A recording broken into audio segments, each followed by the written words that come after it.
This is CBN NewsWatch. It is Thursday, October 15th. Thank you so much for joining us. I'm Efrem Graham. Ahead today, dueling town halls as President Donald Trump and Democratic challenger Joe Biden each appear on network television tonight at the same time. And a potential problem arises for Biden involving his son and a Ukrainian energy company. Voter interest in the election running high, with a huge number of Americans already turning out to vote, but at least one state is already hitting a glitch. Could America be headed for a totalitarian state? That's the question some are asking, and it may seem unthinkable, but one Christian author warns it could happen here. And President Donald Trump's Supreme Court nominee, Amy Coney Barrett, after 2 days of tough questions in the Senate, now apparently on her way to confirmation. We've got those stories and much more ahead in this edition of CBN NewsWatch. I want to begin this half hour with President Donald Trump and Democratic nominee Joe Biden taking part in dueling town halls on broadcast networks tonight. NBC announcing yesterday President Trump will be on from Miami. The debate will air at the same time as a previously scheduled Biden town hall on ABC from Philadelphia. President Trump was back on the campaign trail in Iowa yesterday, where polls show a very tight race in a state the president won easily in 2016. Biden mostly laid low Wednesday, but he stepped up his campaign travel over the past week with visits to key swing states.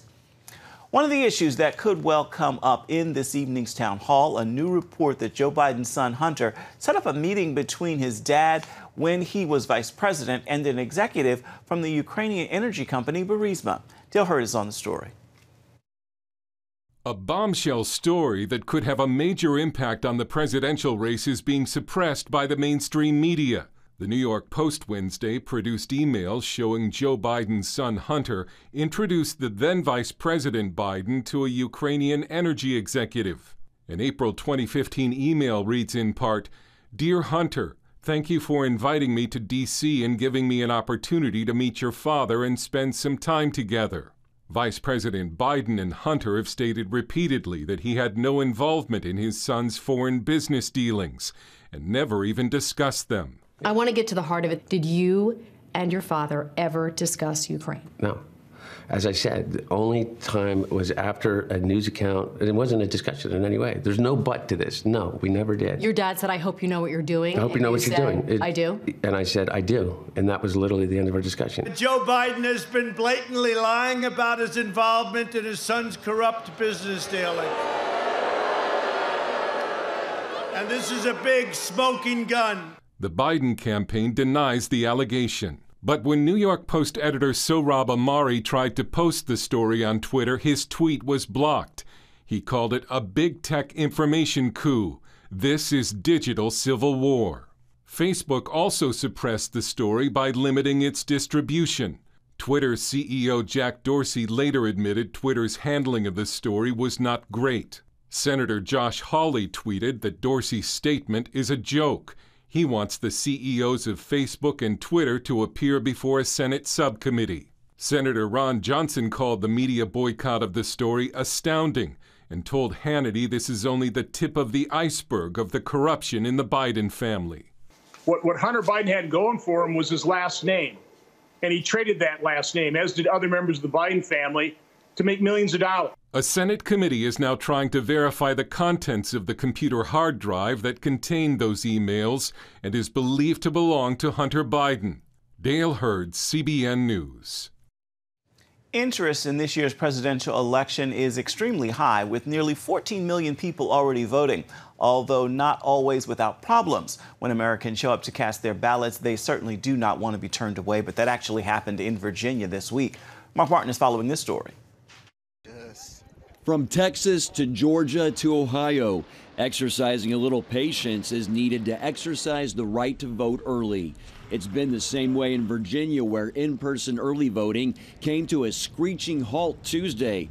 Workers accidentally cut a fiber optic cable, shutting down the entire state's online voter registration system for several hours. I thought it was just affecting voter registration. I soon found out it was affecting more, but our biggest concern was voter registration. It's the voter registration deadline today.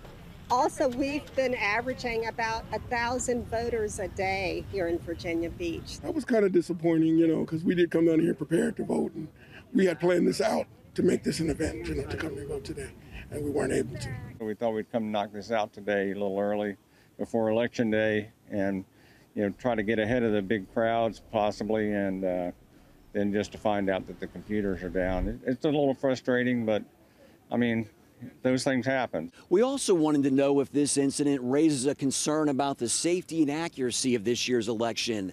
The voters we talked to weighed in on that as well. Things like this just make you more skeptical, but I'm still going to go out, still going to vote, because it's the only way you can make the change that you want in this country. Yeah, I've been concerned about this whole thing, You hear stuff where people are trying to stop you from voting and everything, so it's concerning. Mark Martin, CBN News, Virginia Beach.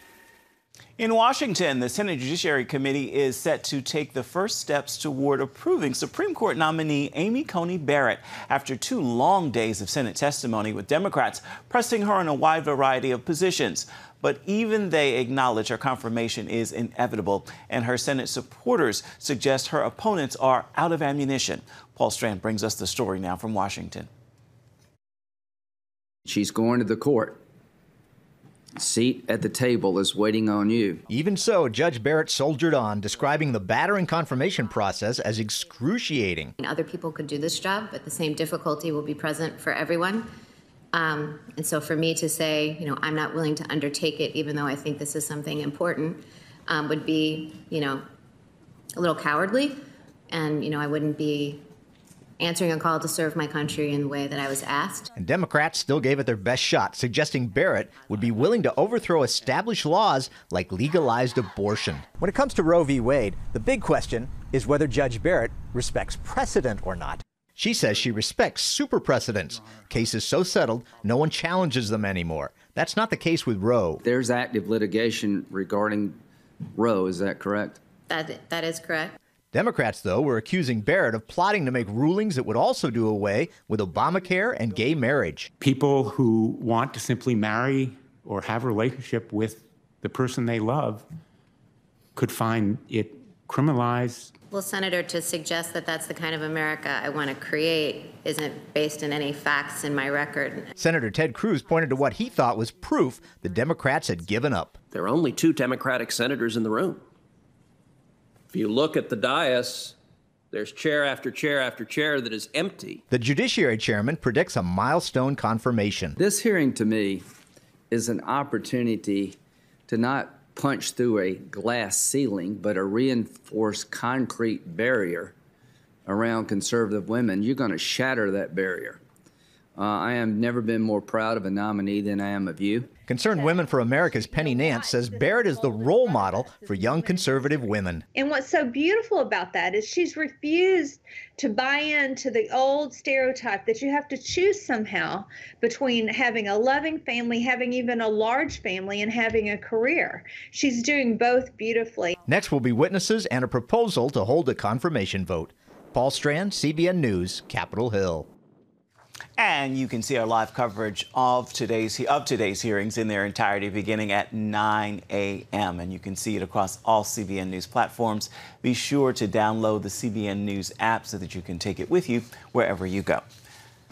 Coming up, could the United States be heading for an unusual form of dictatorship? It sounds almost impossible to believe, but one author says the signs are starting to show up. We're going to hear his warning for America when we come back. Stay with us.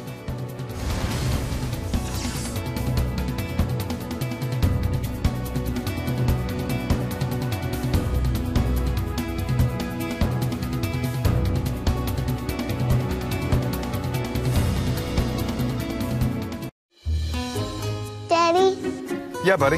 How many nickels are in a dollar? There are 20 nickels in a dollar. How do birds fly? Does milk really make my bones stronger? Yeah. Daddy, when we die, will we go to heaven? Do you have the answer to life's biggest question? Call the 700 Club. We'll help you find answers to the important questions life brings your way.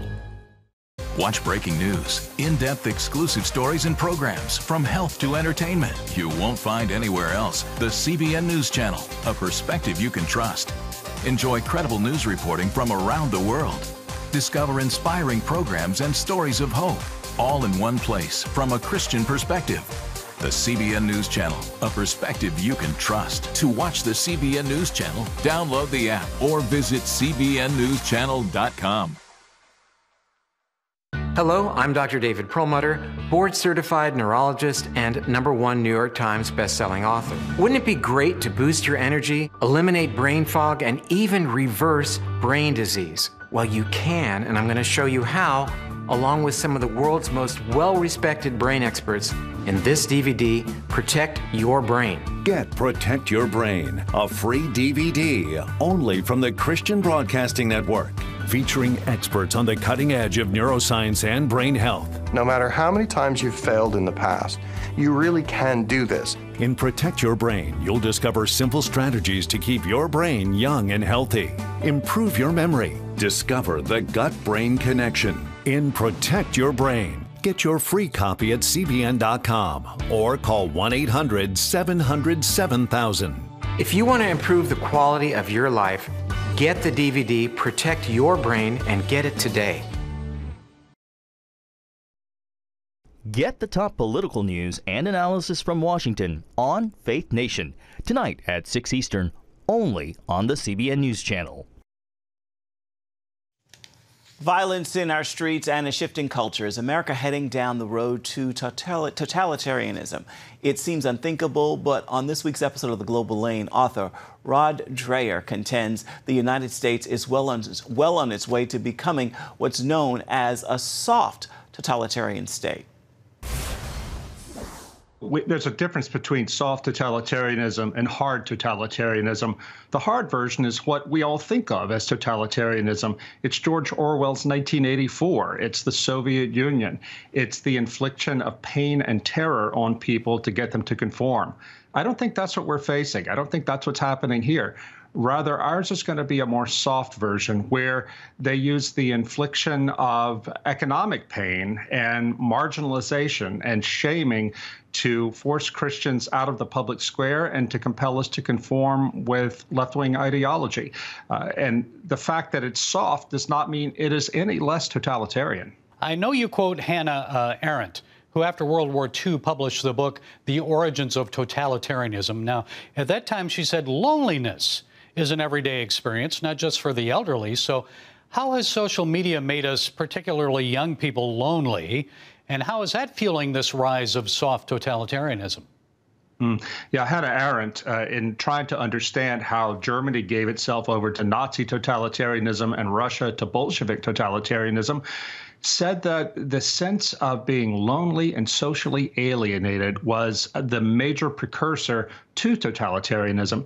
What social media has done is it has served as a sort of substitute for person-to-person contact. And it has made young people have extraordinary levels of depression, of alienation, and it has made them desperate for something to solve their problem of alienation and their anxiety. I think that this is opening them up to the acceptance of a false idol that will be totalitarian, that will tell them, we can take care of all your problems, we can fix it if you will only say yes to us. That's what happened in Russia, and that's what happened in Germany, and that's what's coming here. Boy, that is scary now. I know when we think of totalitarianism, and let's say the Russian Revolution, which was really a communist one, but led to totalitarianism, we think of a violent overthrow, the murder of the Tsar and his family, of course, the murderous violence ordered by Joseph Stalin. Now, we're seeing riots, violent protests in some American cities, but nothing like that. So how likely is it could become that, evolve into that type of violence here? Well, it could happen. In fact, some of the people I talked to for this book, immigrants to the U.S. from communist countries, they say that they believe it will ultimately turn hard here because that's what the left will need to do. I think we have a long way to go before that. I think that rather we're going to see something develop in this country like the Chinese have today, the social credit system, where they monitor everything Chinese citizens do. They get all the data from their computers, from the internet and so forth, and they assign them a rating. The more socially positive you are from a communist point of view, the higher your rating, the more your privileges. The lower your social credit rating is, like if you go to church, you'll get a lower rating. The more imprisoned you are in your home, and you can't send your kids to college, and so on and so forth.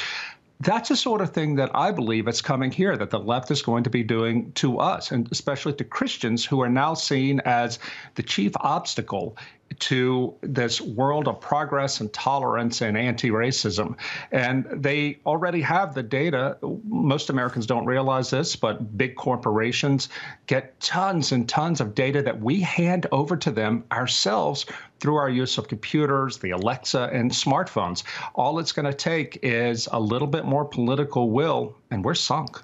And of course, we're seeing in this country, churches have been shut down. In Portland, we saw at least one Bible burned, churches attacked, vandalized, or burned over the summer, mostly Catholic ones, I might add. Why are Christians and their churches being targeted? Because, again, we are seeing conservative Christians, not the progressive Christians who have already assimilated to the new order. Conservative Christians and their churches and institutions are seen as an obstacle to progress. If you stand against LGBT rights, for example, if you stand against abortion rights, if you stand against critical race theory, you are a problem. Now, I should say that all Christians ought to be against racism. We are. But critical race theory is something very different. It draws a line between good and evil, between the races, and alienates the races and turns us against each other when we ought to be standing together. All these things are going to come down hard on Christian churches who may not survive if they don't have deep confidence in their mission, deep confidence in their Christian identity rooted in Scripture, and if they don't have the ability to suffer and to suffer well. This is the main lesson I got from talking to Christians in the former Soviet Union and Soviet bloc who came through hard totalitarianism. They want American Christians to know, be ready to suffer. So the question is, can Christians turn this situation around? You can hear more from Rod Dreher on the Global Lane this evening at 9:30 Eastern, and you can find that on the CBN News Channel. Still ahead, 3 Christian colleges making their education more affordable with serious cuts in their tuition. We're going to hear why and what impact it will have right after this. Hey, if you're tired and exhausted all day, you can't think clearly, and you really just need a cup or even a pot of coffee to get through your day, then join me, Dr. Josh Axe, for this new series where I'm going to teach you how to transform your diet and use essential oils and supplements to get a better night's sleep. Wake up to your best life. Call 1-800-700-7000 to get your free DVD or booklet of Protect Your Sleep today. It's about the competition. I kind of put that pressure on myself, and I think people had expectations. It's about overcoming. We use this phrase all the time, keep chopping, keep practicing hard. It's about going the distance. You know, I think as a father, it's my job, to lead. Just be the best husband and father I can be. Watch Going the Distance with Sean Brown Saturday night at 7:30 on the CBN News Channel. Orphans Promise is committed to loving and serving at-risk children, to helping keep families together, and to creating opportunities for strong and sustainable communities around the world. We're working in over 60 countries around the world, and with your help, we can do even more. There's an old African proverb I love that says, if you want to run fast, run alone. But if you want to run far, run together. At Orphans Promise, we want to run far so we can touch the lives of as many orphaned and vulnerable children as possible. But we don't want to go alone. We're out to change the world, one child, one family, one community at a time. Will you join us?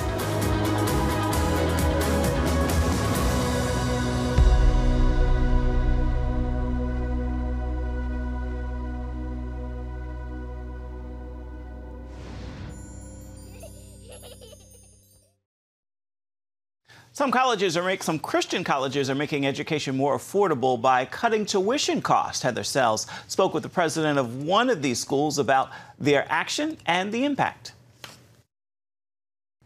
3 Christian colleges are making historic decisions to deeply cut tuition costs for next year. Seattle Pacific is making a 25% cut for the fall of 2021. Houghton College in upstate New York is cutting its tuition by 53%. And Gordon College in Wenham, Massachusetts, just announced that it will cut its tuition by 1/3 next year. And joining us now with more is Dr. Michael Lindsay, the president of Gordon College. Thanks so much for joining us, Dr. Lindsay. Thanks for having me on. So rising college tuition has been a concern in this country for a long time. Why is Gordon deciding now to make such a dramatic cut? Well, obviously, the COVID-19 pandemic has brought issues of affordability to the forefront of everybody's mind. We became convinced this is the right thing to do and the right time to do it. We've been working on it for about 10 years now, and we're just gratified that we're able to make this reduction to pass along affordability to more students and more families. So break it down. How will this affect students? Many, of course, are already receiving generous scholarships. So what kind of reduction can they hope to see? We're going to be reducing the total sticker price of the college by 1/3. So it's going to be making Gordon much more affordable. One of the things that we've realized is that over the last 25, 30 years, there's been a real divide between the college's sticker price, that is what's listed as the total cost to attend the institution, and the net price, that is what families actually pay after you include financial aid and scholarships. We wanted to try and bring greater transparency by bringing those two things together. So our reduction is going to make it possible for us to save, every single student's going to save $1,000 coming to Gordon, is a current student. And if you compare our new price compared to what the sticker price would be if we continue with the annual 3% increases, which are the industry standard, for incoming students, it can make a difference of $59,000 in the cost of their Gordon education. We're really committed to making it more affordable and excited to be able to do it in this season. Any particular demographic that you think this might really help in terms of just encouraging them to go to school? Well, we know that we've got to keep the cost of a college education within reach of middle-class families. In 1970, the cost to attend Gordon, for example, was about 1/3 of the median annual family income. And what we wanted to do is set that as a benchmark while we did this price reset. And we're very proud of the fact that in 2020, with this reset, we're going to be able to create this game change for our students and their families so that we can get it back to being 1/3 of the 2019 median family income. It's going to make a huge difference for lots of families, making Gordon much more affordable. Well, I can't imagine anyone opposing this decision. You do have 2 other Christian colleges making similar decisions. Do you see tuition cuts as perhaps a growing trend among Christian colleges? I think all of our institutions are trying to make sure that we remain as affordable and engaged as possible with our constituencies. Gordon has been going down this pathway actually for 10 years. We had an amazing $75 million gift that came to us last year. We've been committed to affordability and have had an additional $50 million of fundraising as part of a Faith Rising campaign for the college. We've also been working very hard to reduce expenses and to be able to help make Gordon more affordable to more people. This is not the kind of thing that you can decide on a Monday and announce on a Thursday. We've been working down this pathway for 10 years. My hunch is that other institutions are going to be working on this process. It'll take several years for them to get there, but we hope we're part of a larger trend that's going to make higher education more affordable for more Christian families in the days ahead. That's fantastic. I also wanted to ask you about COVID. Of course, your students are on campus right now. You've, of course, put safety protocols in place. How is it working for you at this point, and how are you avoiding an outbreak on campus? We've been very blessed. We have about 90% of our students are here on campus. We're about halfway through the fall semester. We had a handful of cases early on in the semester, but we used a variety of protocols to try and contain that. And we're really happy that for the last 4 to 5 weeks, we've had 0 cases, even after we've tested the entire student body multiple times. I think the real key thing is that in a Christian college environment, students are used to trying to be committed to the good of the community. And so I think it's one of the reasons why Christian colleges are leading the way. We found that there's a way to be open and to be safe, and we're committed to making Gordon as safe as possible. Really grateful the Lord has been able to help us through the season. Oh, absolutely. That is great. All right. Well, Dr. Michael Lindsay, Gordon College, thank you so much for your time. Thank you. Coming up, Christian artist Lauren Daigle gives a heartfelt speech after winning a major music award last night. You can hear what she had to say when we come back.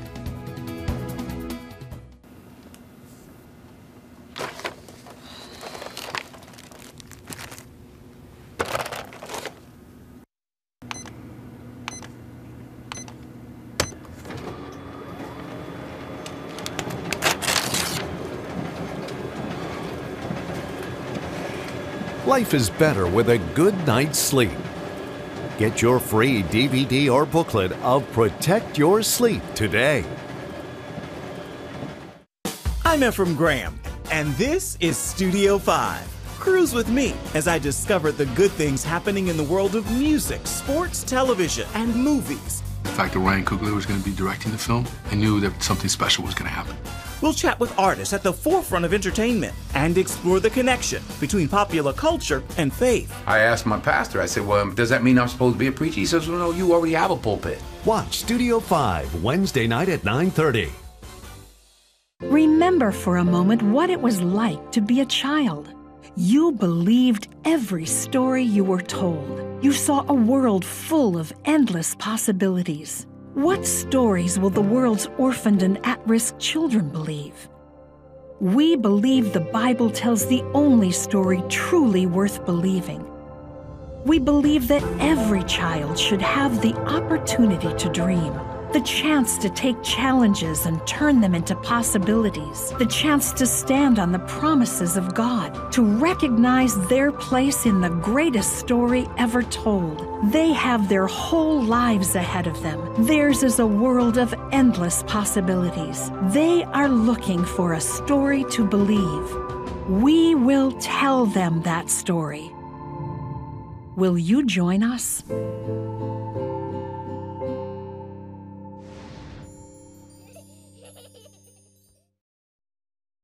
Check out the CBN News Daily Rundown podcast each weekday with me, Caitlin Burke.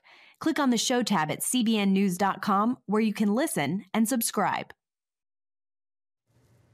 And welcome back to CBN News Watch. Christian singer Lauren Daigle gave a heartfelt acceptance speech as she received the Top Christian Artist of the 2020 Billboard Music Awards last night. There is amazing hope found in God, and He has an incredible way to take one story and turn it completely different. I was just a girl from Louisiana, and now I'm standing here in Los Angeles. And for all of those watching that need hope tonight, He has it. He has the hope, especially for times like these. He is the hope indeed, a great message indeed for these times and for all time, in fact. Well, it is time now for your Thursday Thankful. I hope you will join me in this prayer of gratitude. God, you are good, and I am grateful you are good, even when life doesn't feel good or look good. And not only are you good, but you are working all things out for my good. In the middle of it all and for it all, I remain grateful. It is the posture that you are calling me to take, and I happily accept it, knowing that you are good in all situations and you're working it out for my good, and more importantly, for your glory. Well, that is going to do it for this edition of CBN News. I just want to remind you, you can always find more of our programs on the CBN News Channel. You can find them there at any time. You can also find them online at cbnnews.com.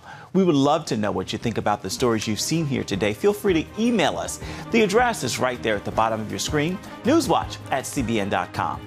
And of course, you can always reach out and touch us on Facebook, on Twitter, as well as Instagram. We certainly look forward to hearing from you, and thank you so much for your time. I encourage you to make this a thankful Thursday. We'll see you right back here, same time tomorrow. Goodbye and God bless.